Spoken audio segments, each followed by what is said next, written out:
இன்றைக்கி தினமணி பேப்பரோட முக்கியமான நியூஸ்லாம் பார்க்க போகிறோம். ஃபர்ஸ்ட் நியூஸ் நம்ம பார்க்குறதுக்கு முன்னாடி நேராக திருக்குறள் பார்த்துடலாம். தினமணி நியூஸில் ஒவ்வொரு நாளும் திருக்குறள் போடுறது உண்டு.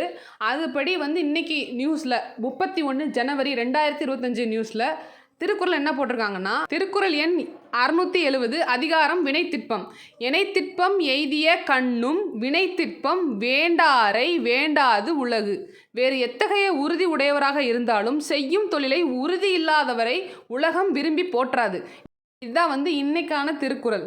ஸோ இதை நம்ம ஒரு நோட்ஸ் எடுத்து வச்சுக்கலாம். டெய்லி திருக்குறள் நோட்ஸ் எடுத்து வச்சுக்கலாம். இதுவும் யூஸ்ஃபுல்லாகும் நம்ம எக்ஸாமுக்கு. இப்போ பார்த்தீங்கன்னா நியூஸ் என்னென்னா, வக்பு உட்பட 16 மசோதாக்கள் தாக்கல் செய்ய மத்திய அரசு முடிவு. அதாவது 16 மசோதாக்களை தாக்கல் செய்கிறதுக்காக மத்திய அரசு முடிவு செஞ்சுருக்காங்க. இது நம்ம ஜனவரி 31 தொடங்கப்படுற நாடாளுமன்ற பட்ஜெட் கூட்டத்தொடரில் இன்றைக்கி நடக்க போகுது. அதை நாளைக்கு பெரிய நியூஸாக போட்டிருப்பாங்க. இப்போ ஜஸ்ட் ஒரு முக்கியமான விஷயங்களை மட்டும் பார்த்துக்கலாம். இப்போ நம்ம ஒரு பில்லை பாஸ் பண்ணுறோன்னா அது ஜென்ரலாக நம்ம எப்படி பாஸ் பண்ணுவோம், எந்த மாதிரி பாஸ் பண்ணுவோம் அப்படின்றத நம்ம தெரிஞ்சுக்கிறணும். ஃபஸ்ட்டு ஒரு பில்லு, ஒரு மசோதா இருக்குது அப்படின்னு வச்சுக்கோங்க.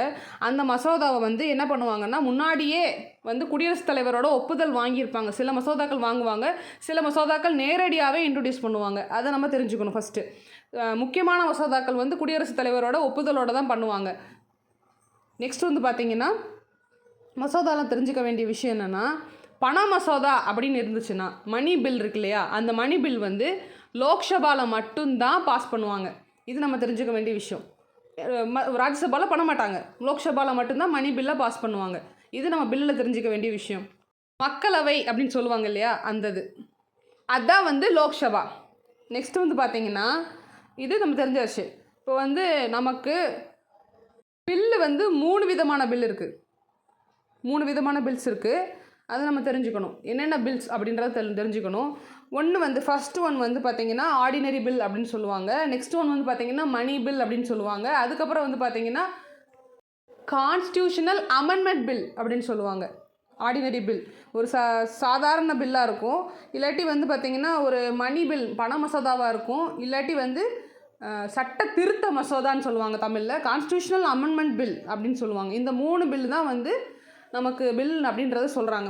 மூணு விஷயங்கள் நம்ம நாடாளுமன்றத்தில் பாஸ் பண்ணுவாங்க. இந்த 3 விஷயத்துலேயும் பார்த்திங்கன்னா ஸ்பெஷலாக இப்போ ஒரு அவை கூடுச்சுன்னா, அந்த அவையில் அந்த அன்னைக்கு ப்ரெசண்ட்டாக இருக்கவங்களில் சிம்பிள் மெஜாரிட்டி இருந்தால் போதும், எல்லா பில்லும் பாஸ் பண்ணிடலாம். முக்கியமான பில் இல்லாமல் ஆர்டினரி பில்லாக இருந்தால் பாஸ் பண்ணிடலாம். சிம்பிள் மெஜாரிட்டினா இருக்கிறதுலே ஒரு அதிகபட்சமான நபர்கள் வாக்களித்தாங்கன்னா அந்த பில்லை பாஸ் பண்ணிடலாம். அதே மாதிரி இப்போ வேறு ஏதாச்சும் அப்படின்னா, இப்போ முக்கியமாக கான்ஸ்டியூஷன் அமெண்ட்மெண்ட் பண்ணுறாங்கன்னா, சட்ட திருத்தம் இருக்க சட்டத்தை திருத்தம் பண்ணுறாங்கன்னா அதுக்கு ஸ்பெஷல் மெஜாரிட்டி தான் வேணும். ஸ்பெஷல் மெஜாரிட்டினா என்னென்னா, இப்போ ஒரு கூடியிருக்க இன்றைக்கி ப்ரெசண்ட்டாக இருக்கிற நபர்களில் 3ல் 2 பங்கு நபர்கள் வாக்களிக்கணும். அப்படி வாக்களித்தா தான் ஒரு மசோதா பாஸ் ஆகும். அந்த ஸ்பெஷல் மெஜாரிட்டியோடு இருக்கிற கான்ஸ்டியூஷன் அமெண்ட்மெண்ட் பில் பாஸ் ஆகும். உங்களுக்கு புரியும் நம்புகிறேன். ஸோ அந்த அப்படி கான்ஸ்டியூஷனல் அமெண்ட்மெண்ட் பில்லாக இருந்தால் அது கண்டிப்பாக ஸ்பெஷல் மெஜாரிட்டி தான் பண்ணணும். இங்கே பாருங்கள், இதில் இருக்கிறது எல்லாமே வக்பு வாரிய சட்ட திருத்த மசோதா, வங்கி சட்ட திருத்த மசோதா, ரயில்வே சட்ட திருத்த மசோதா, பேரிடர் மேலாண்மை சட்ட திருத்த மசோதா, எல்லாமே சட்ட திருத்த மசோதா தான் கொண்டு வராங்க. அப்போ இது ஸ்பெஷல் மெஜாரிட்டி இருந்தால் மட்டும்தான் இத்தனை மசோதாக்களை நம்ம பாஸ் பண்ண முடியும். ஸோ அதை நம்ம மெயினாக தெரிஞ்சுக்க வேண்டிய விஷயங்கள் இந்த நியூஸ் மூலமாக. அப்போ ஸ்பெஷல் மெஜாரிட்டி வச்சு பாஸ் பண்ணுவாங்க. இது எந்த ஸ்பெஷல் மெஜாரிட்டி எந்த ஆர்டிக்கலில் வருதுன்னா 249 ஆர்டிக்கலில் வருது. அந்த ஆர்டிக்கலில் தெளிவாக சொல்லியிருக்காங்க, அந்த டேல ப்ரெசண்ட்டாக இருக்க பீப்புளோட 3ல் 2 பங்கு 2/3 பர்சன்ஸ் வாக்களிக்கணும். அப்படி வாக்களித்தாங்கன்னா, ஓட்டு போட்டாங்கன்னா அந்த பில் பாஸ் ஆயிரும். பாஸ் ஆன பிறகு என்ன பண்ணுவாங்க அப்படின்னா, பிரசிடென்ட் கிட்ட அந்த பில்லு போகும். ஒன்று அவர் ஓகே அப்படின்னு சொல்லி அப்ரூவ் பண்ணிடுவார், இல்லை அப்படின்னா வெயிட் பண்ண வைப்பார், இல்லாட்டி ரிஜெக்ட் பண்ணி திருப்பி அதை விசிட் பண்ணி அதை பாருங்கள், மறுபடியும் அதை தவறுகள் இருந்தால் சரி பண்ணிட்டு திருப்பி கொண்டு கொடுக்குற மாதிரி இருக்கும். இந்த 3 விஷயந்தான் பிரசிடென்ட் சைட்லேருந்து பண்ணுவாங்க. அந்த பில்லு ஒன்று வந்துச்சுன்னா ஓகே, இல்லை வேண்டாம், இல்லை அதை கன்சிடர் பண்ணுவாங்க. நெக்ஸ்ட் பார்த்திங்கன்னா, நெக்ஸ்ட் நியூஸ் என்னென்னா, வெள்ளாடு பறவைகள் சரணாலயத்தின் சிறப்பு அஞ்சல் வெளியீடு. இப்போ என்னென்னா தமிழகத்தில் தபால் துறை சார்பில் 14வது மாநில அளவிலான ஷெனாய் நகரில் உள்ள அம்மன் அரங்கில் கண்காட்சி நடந்துக்கிட்டு இருக்கு. அந்த கண்காட்சியில் 2வது நாளாக ஈரோடு மாவட்டத்தில் உள்ள வெள்ளோடு பறவைகள் சரணாலயத்தை ஒரு ஸ்டாம்பாக வந்து ரிலீஸ் பண்ணியிருக்காங்க. வெள்ளோடு அப்படின்னா எங்கே இருக்குது, அந்த வெள்ளோடு சரணாலயம் எங்கே இருக்குன்றதை நம்ம தெரிஞ்சுக்கணும். அது ஈரோட்டில் இருக்குது. ஸோ அது ஒரு முக்கியமான விஷயம். அதோட சிறப்பை வந்து போற்றும் விதமாக வந்து அதுக்கு ஒரு ஸ்டாம்ப் வந்து ரிலீஸ் பண்ணியிருக்காங்க. எப்போன்னா அந்த 14வது மாநில அளவிலான தபால் தலை கண்காட்சியில். அது எங்கே நடக்குதுன்னா அது சென்னையில் தான் நடக்குது. ஸோ வந்து அதை நீங்கள் வந்து மிஸ்டேக்லாம் மாற்றி புரிஞ்சிக்கக்கூடாது. தபால் தலை வந்து வெள்ளோட பற்றி ஈரோடு சார்ந்த விஷயத்த வெளியிடுறாங்க. எங்கேன்னா சென்னையில் வெளியிடுறாங்க. கண்காட்சி வந்து சென்னையில் தான் நடக்குது. 14வது மாநில அளவிலான தபால் தலை கண்காட்சி சென்னையில் நடக்குது. அது 2வது நாளில் வெளியிட்டிருக்காங்க. ஸோ இது ஒரு நியூஸ். நெக்ஸ்ட் நியூஸ் பார்த்தீங்கன்னா ஆல்ரெடி நேற்று சொன்னது தான். மகாத்மா காந்தியோட நினைவு நாள். அந்த நினைவு நாளுக்கு எல்லா தலைவர்களும் எல்லா வந்து பிரசிடெண்ட்டாக இருக்கட்டும், கவர்னராக இருக்கட்டும், எல்லோரும் மரியாதை செலுத்தியிருக்காங்க. 78வது நினைவு நாள் நடந்திருக்கு. அதில் வந்து மகாத்மா காந்தியோட நினைவு தினத்துக்கு அவரோட அந்த கொலை நடந்த இடத்துக்கு போய் எல்லாருமே வந்து அஞ்சலி செலுத்தியிருக்காங்க. நேற்றே பார்த்தோம் 1948 ஜனவரி 30 அன்னைக்கு படுகொலை செய்யப்பட்டார்.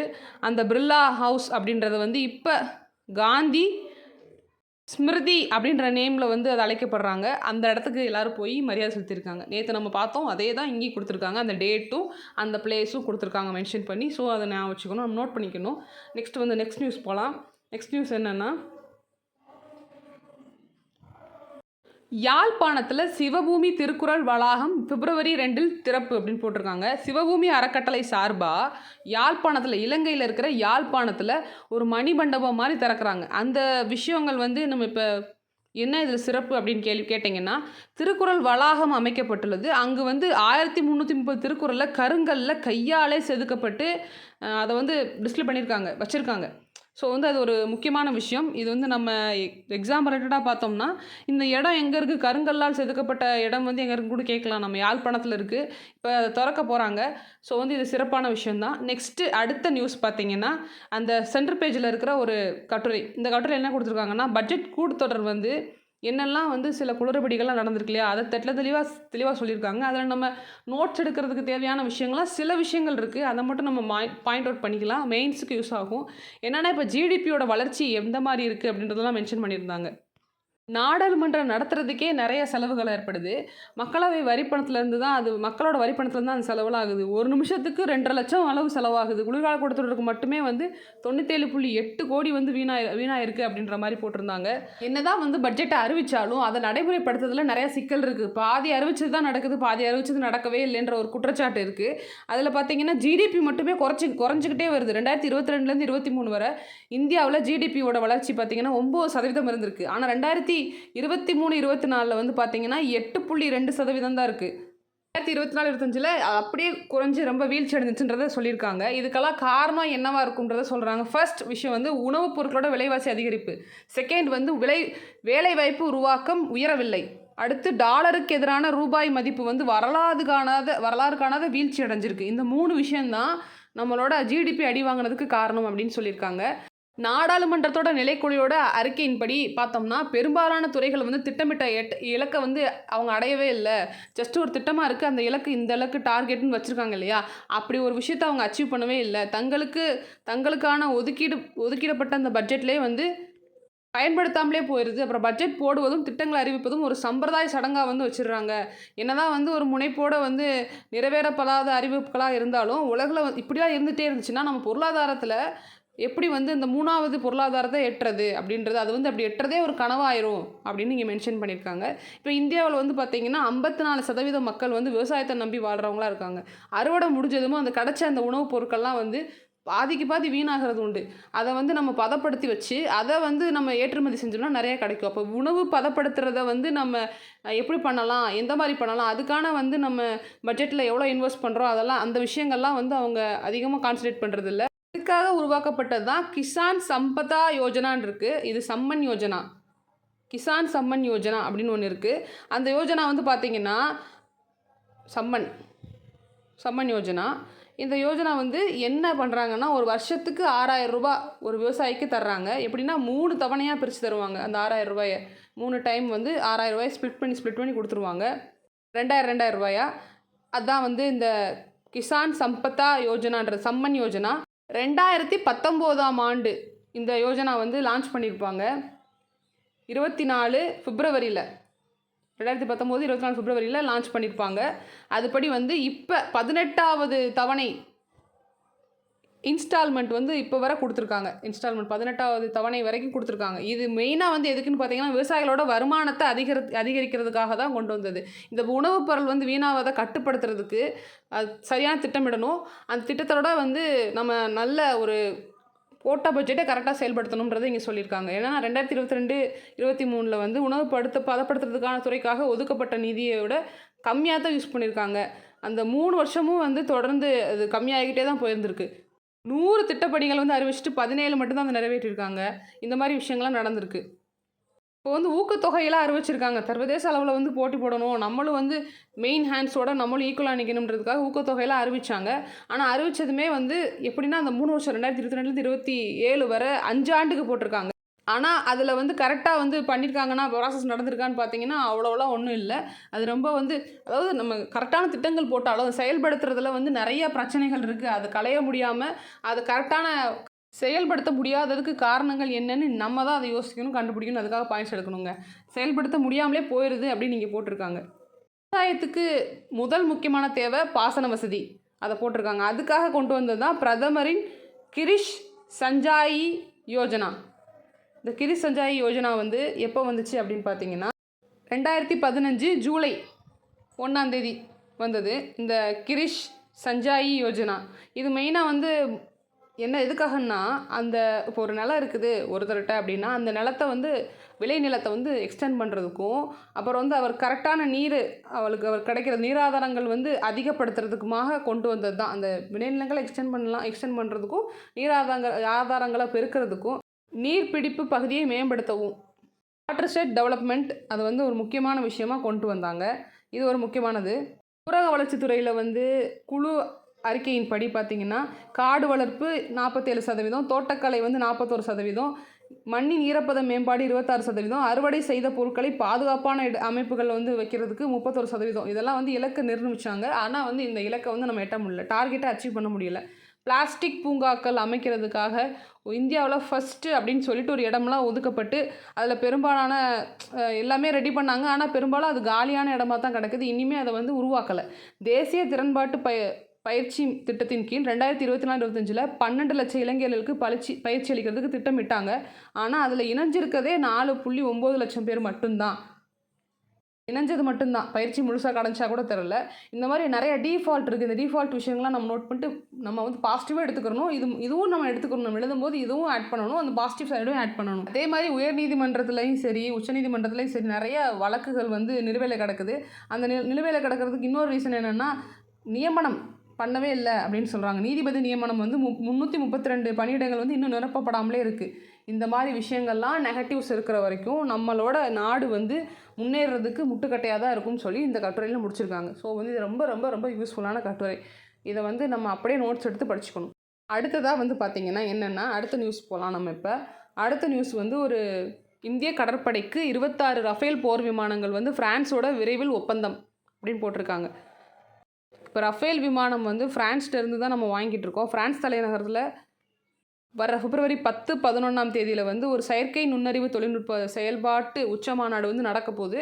அதில் நம்ம பிரதமர் வந்து கலந்துக்க போகிறாரு. அப்படி கலந்துக்கும் போது இந்த பேச்சுவார்த்தை வந்து வைக்கலாம், இந்த ஒப்பந்தம் வந்து போடலாம் அப்படின்னு எதிர்பார்க்கப்படுது. அந்த ஒப்பந்தம் வந்து போடப்பட்டுச்சுன்னா அந்த உச்ச மாநாடை ஞாபகம் வச்சுக்கோங்க. என்ன உச்ச மாநாடுன்னா, இப்போ ஏஐ டெக்னாலஜி வந்து நல்லா வேகமாக வளர்ந்துட்டு இருக்கு இல்லையா, அந்த ஏஐ பற்றின ஒரு மாநாடு வந்து நடக்க போகுது உலக அளவில். அந்த உச்ச மாநாடு எங்கே நடக்க போகுதுன்னா ஃப்ரான்ஸில் நடக்க போகுது. அந்த மாநாட்டில் பிரதமர் மோடி கலந்துக்க போகிறாரு. அப்படி கலந்துக்கும் போது போர் விமானத்தை பற்றி அவர் வந்து சைன் பண்ணுறதுக்கு வாய்ப்பு இருக்குது, பேசி டிஸ்கஸ் பண்ணின்னு போட்டிருக்காங்க ஒப்பந்தம் மேற்கொண்டு. அதில் என்ன பண்ண போகிறாங்கன்னா, 26 ரஃபேல் போர் விமானங்களும் 3 ஸ்கர்பின் ரக நீர்மூழ்கி கப்பல் இதெல்லாம் கொள்முதல் பண்ணுறதுக்கு ஆல்ரெடி அவங்க பாதுகாப்பு அமைச்சத்தில் கடந்த 2023 ஜூலை முதல் ஒப்புதல் வழங்கியது. இந்த நிலையில் வந்து அமைச்சரவையில் அது ஒப்புதல் அளிக்க போகுது, அதுக்கு எதிர்பார்க்கலாம் அப்படின்றத போட்டிருக்காங்க. நெக்ஸ்ட் நியூஸ் பார்த்தீங்கன்னா, நம்ம நேற்று பார்த்தோம் இல்லையா, டேராடூனில் நேஷ்னல் கேம்ஸ் நடந்துகிட்ருக்கு. 38th நேஷ்னல் கேம்ஸ் வந்து நடந்துகிட்ருக்கு உத்தரகாண்ட் மாநிலம் டேராடூனில். அதில் ஆல்ரெடி ஒரு தங்கம் வென்றிருந்தாங்க. இப்போ 2 தங்கம் ஆயிடுச்சு. மொத்தம் 3 தங்கம் ஆயிடுச்சு. 1 வெள்ளி இருந்துச்சு இல்லையா? இப்போ 3 வெள்ளி ஆகி இப்போ 4 வெள்ளி ஆயிடுச்சு அது. ஸோ வந்து 2 தங்கம், 3 வெள்ளி, 1 வெண்கலம் வந்து நேற்று விளையாட்டில் வந்து ஜெயிச்சிருக்காங்க. இந்த பதக்கம் வந்து நர்மதா, தனுஷ் அப்படி 2 பேர் வந்து தங்கம் வென்றிருக்காங்க. மகளிரோட பிரிவில் 10 மீட்டர் ஏர் ரைஃபிள் பிரிவில் தான் தங்கம் வந்து நர்மதா வென்றிருக்காங்க.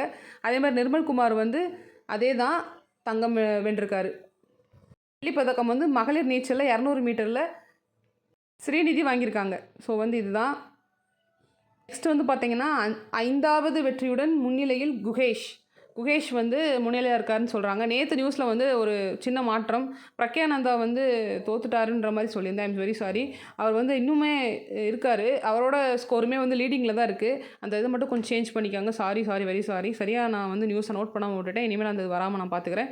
10வது சுற்றுல முடிவில் வந்து 2 பேருமே வந்து முன்னிலையில் இருக்காங்க. ஸோ வந்து இந்த எதுனா டாடா ஸ்டீல் மான்ஸ்டர் செஸ் போட்டி, உலக சாம்பியன் செஸ் போட்டி இது நடந்துகிட்ருக்கு. 5வது குகேஷ் வந்து 5வது வெற்றி பதிவு செய்திருக்கார். 5 தடவை ஜெயிச்சிட்டாரு. இப்போ அடுத்த ரவுண்டுக்கு அவர் போயிட்டுருக்காரு. அதே மாதிரி தான் பிரக்யானந்தாவும் 4th ஸ்டேஜ்லேருந்து ஜெயிச்சிட்டாரு. ஸோ வந்து இது ஒரு நியூஸ். நெக்ஸ்ட் நியூஸ் பார்த்திங்கன்னா என்னென்னா, அமெரிக்காவில் பிறப்புசார் குடியுரிமை ரத்து மசோதா, அந்த ரத்து மசோதா வந்து தாக்கல் பண்ணிட்டாங்க. ஒரு குழந்தை வந்து அமெரிக்காவில் பிறக்குது அப்படின்னா அந்த காரணத்துக்காக மட்டுமே ஒரு குடியுரிமையை வந்து பெற முடியாது அப்படின்ற மசோதா வந்து நாடாளுமன்றத்தில் தாக்கல் பண்ணிட்டாங்க. அதுதான் அந்த நியூஸ். கடந்த 20ஆம் தேதி அவர் அதிபராக பொறுப்பேற்ற பிறகு அவர் சொன்ன ஃபஸ்ட்டு விஷயம் வந்து இதுதான்.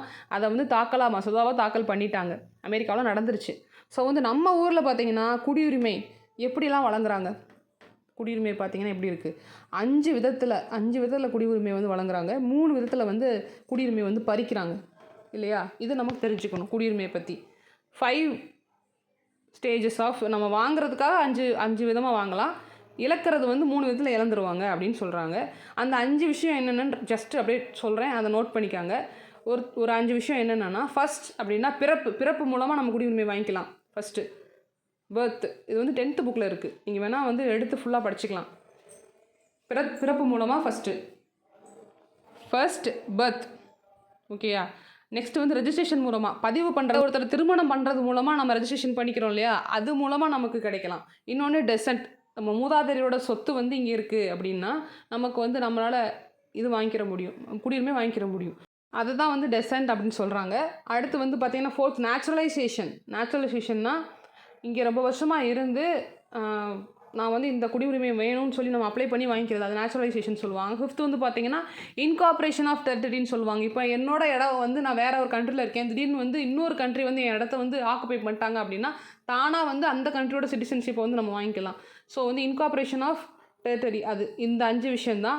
3 விஷயம் இழக்கிறது வந்து என்னென்னு நீங்கள் கமெண்ட் செக்ஷனில் சொல்லுங்கள். என்னென்ன வந்து நம்ம வந்து இழப்போம், இந்த 3 விஷயம்லாம் இருந்தால் நம்ம வந்து குடியுரிமை இழப்போம்ன்றது நீங்கள் சொல்லுங்கள். நெக்ஸ்ட் வந்து பார்த்திங்கன்னா சக்தி வாய்ந்த நிலநடுக்கம் வந்து ஏற்பட்டிருக்கு. ரிக்டர் அளவு வந்து 5.6 தைவானில் நடந்திருக்கு.